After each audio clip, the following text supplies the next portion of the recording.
Vocês pensaram que eu não ia causar uma crise existencial hoje, né? Oh. Mas nesse caso, é uma crise literalmente existencial. Porque é a nossa existência que tá em risco. Oh. Muitos especialistas Vamos lá apontam ver. que sim, a A sexta existência. extinção em massa está acontecendo agora. E ela está sendo causada por nós. Cálculos Amém. mostram que a Pelo extinção de menos espécies é está uma autoexistência, né? Não é uma...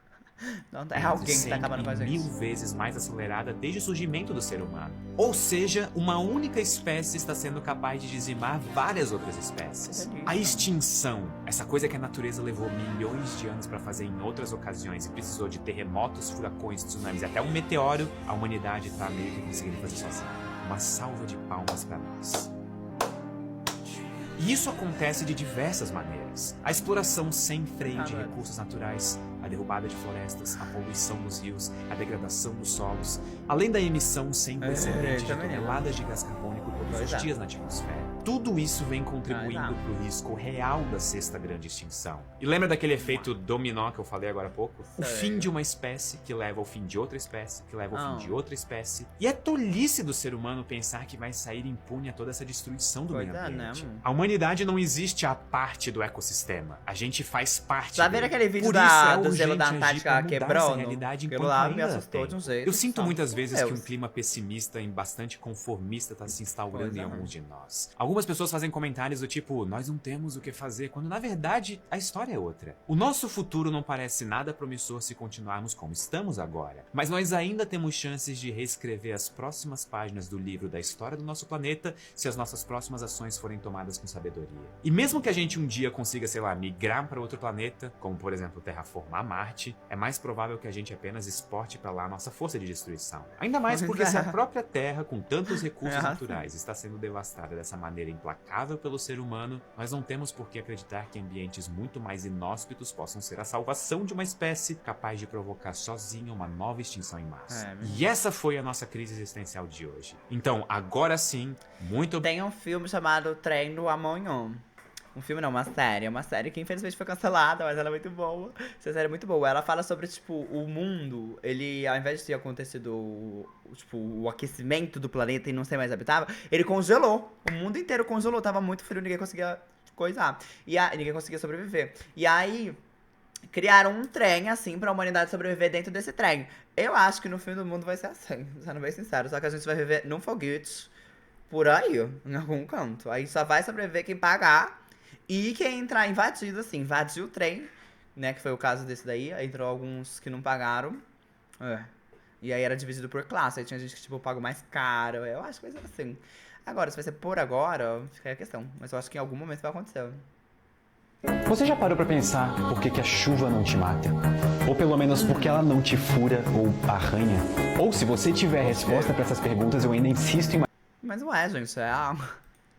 mais uma. Por que a chuva cai em gotas? Se você achou essas perguntas estranhas, bom, quê? pelo menos eu garanto que o caminho Isso eu aprendi na escola, né? Porque que chove, assim, não sei se você passou pela escola. para entender elas é muito legal. A essência das respostas está em entender a segunda lei de Newton, que geralmente é conhecida como a lei da força, ou popularmente F igual a ma. Só que antes de qualquer coisa é interessante entender o que é uma força.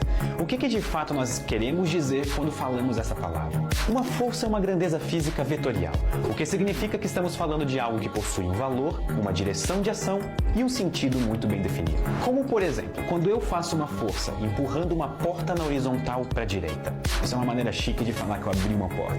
Essa grandeza física pode ter 4 maneiras fundamentais de se manifestar. Através das forças eletromagnéticas, que observamos sempre que tratamos de eletricidade, ímãs, e até mesmo analisando nossas principais ações mecânicas, tipo empurrar algo ou encostar em um objeto da forma que for, já que qualquer toque nosso em qualquer objeto é, na essência, a interação entre átomos do nosso corpo com os átomos que compõem o objeto. Outra maneira é através das forças gravitacionais, como por exemplo quando sentimos que algo nos prende ao chão. É meio desesperador. O simples fato de 2 corpos possuírem massa permite que eles gerem um campo desesperador gravitacional ao não. seu redor Ué, a que é gravidade, capaz de amor. atrair outros corpos que têm massa.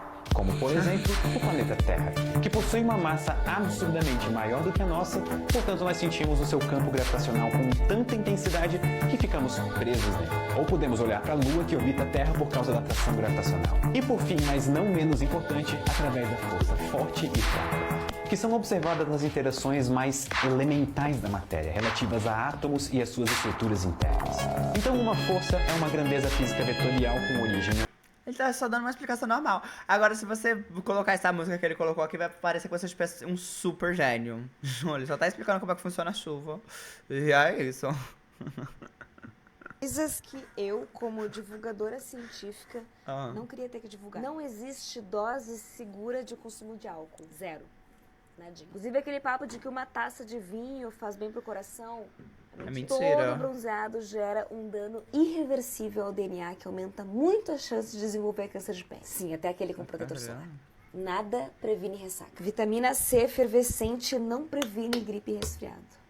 Nada aumenta a imunidade. Eletrotreino não funciona.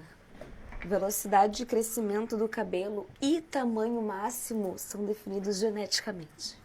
Não existem pessoas noturnas. Eu sou noturno. Eu, hein? Oxe, dá licença. Eu já ouvi muito falar sobre isso, gente.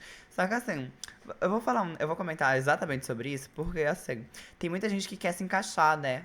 No horário de acordar cedo e blá blá blá. Só que a gente tem que colocar pra gente um horário que funciona. Tipo, eu ficando acordado, eu não sou tão noturno, né? Antes eu ficava até 4 da manhã. Não é uma coisa que eu me sentia mal, é uma coisa que eu ficava... Gente, pra vocês terem noção, eu gravava muito conteúdo de noite, gravava muito conteúdo. E você tem que fazer o que funciona pra você, amor. Não é uma receita que vai funcionar. Ai, mas os hormônios do sono é das 9 às 11, e depois acho que é das 5 às 7, acho que é isso. Amor, quando eu acordava esse horário, eu acordava muito mais cansado, falo mesmo. Não acordava bem. Tá? Teve uma época que eu ia dormir 9 da noite, acordava 4h30 da manhã, fazia nada da vida. Eu acordava pra assistir uma live. Mas não acordava bem, não, tá? Era uma live de estudos. Aí, sabe, uma época que eu me senti bem mesmo foi quando eu tava indo dormir 10 e acordava às 6 da manhã. Mas agora eu tô com um horário assim, eu vou dormir 1 da manhã e acordo às 10. Gente, tá ótimo. Esse horário, assim, tá ótimo pra mim. Eu tô conseguindo ser produtivo, tô conseguindo fazer meus exercícios que eu quero, tô conseguindo trabalhar normal, entendeu? Pra mim super funciona. E ainda consigo ter uma vida social. O que era uma coisa que quando eu acordava cedo não tinha, porque eu ia dormir 9 da noite. Os rolê, amor. Os rolê começa mais tarde. Ah, é só rolê mais cedo. Que rolê bom que tem de tarde, de manhã? Não tem. Não tem. Matemáticos não passam o dia contando até o infinito. Nós só combinamos as coisas em pares. E se você pode encontrar uma maneira de combinar as coisas em pares, você pode dizer, é a mesma coisa então. E assim, podemos juntar todos os números inteiros com os números pares, apenas multiplicando cada um por 2. E você diz, espera, mas os números pares são apenas metade deles. Mas calma, eu posso combiná-los, porque se eu juntar 1 com 2... Falou de matemática, amor, já não entendi. Não, falou 1 mais 2, já não entendi. 2 e 2 com 4 e 3 com 6, assim eles se juntam perfeitamente. Você diz, espera, tem o mesmo número, mesmo que seja metade deles. E essa é a coisa incrível sobre o infinito. Foi exatamente o que eu pensei aqui. Era o mesmo número. Uma vez que você descobre essa maneira de combinar as coisas para ver o quão grande é um conjunto infinito, pode haver alguns que você nunca consiga combinar, o que significa que tem algum tipo de infinito possivelmente maior. Dormir 5 horas não dá, não. Como pode haver infinidades maiores? O infinito já é como podemos imaginar, certo? Não. Ai, me dá vontade. Não. Há algo para além disso. Deixa eu ver se você vai me entender. Então, comprovadamente, o menor infinito é o que vai 1, 2, 3, ponto, ponto, ponto.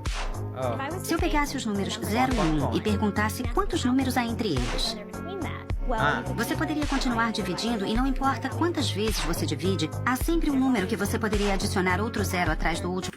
Vou resolver esse problema agora. Vamos lá. 0 dividido por 1. Resolvido? Pronto aí, gente. O último decimal que você tinha colocado. Resolvido? E eu posso fazer um pequeno mapa de 1 para 1, como um pequeno dicionário entre esses números e os números inteiros. 1, 2, 3, 4 e 5.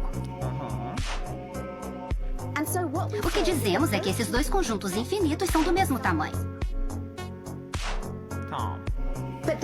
Mas também há outros números, coisa como a raiz quadrada de 2 e π. Esses são apenas alguns que conhecemos e usamos. Estes são números que não são frações comuns. E se tentarmos escrevê-los como decimais, eles vão de alguma forma continuar para sempre sem nunca se repetirem. Então, como podemos dizer o que eles são? Os matemáticos levaram centenas de anos para descobrir como fazê-lo rigorosamente. E quando fizeram, perceberam que eram tão complicados que é realmente impossível colocá-los em uma lista. Não importa como tentamos listá-los, estamos condenados a perder alguns ao longo do caminho. Não podemos fazer uma correspondência entre esses números e os números de contagem. Você gosta de matemática? Acho matemática Agora que temos duas infinidades, paramos por aí? Há maiores, maiores, maiores. Esta é uma trilha que continua.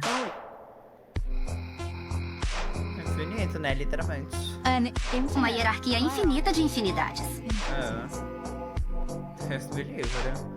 Esse é o tipo de coisa que esperançosamente transforma algumas pessoas em matemáticos. E sem dúvida faz outras pessoas correrem na outra direção. Minha esposa fica enjoada quando falo do infinito. E os meus filhos também não querem ouvir sobre isso. Posso pôr? Infinito. Foi assim que eu imaginei a esposa dele, ó. Foi literalmente assim, gente, não entendi. Algumas pessoas adoram parar sobre penhascos. Tem aquelas pontes de vidro onde você pode andar sobre o Grand Canyon. Mas eu jamais faria isso. Mas quando é um penhasco matemático, eu adoro. Acho que isso volta a esse conceito de sublime. Quando você tá perto de uma cachoeira,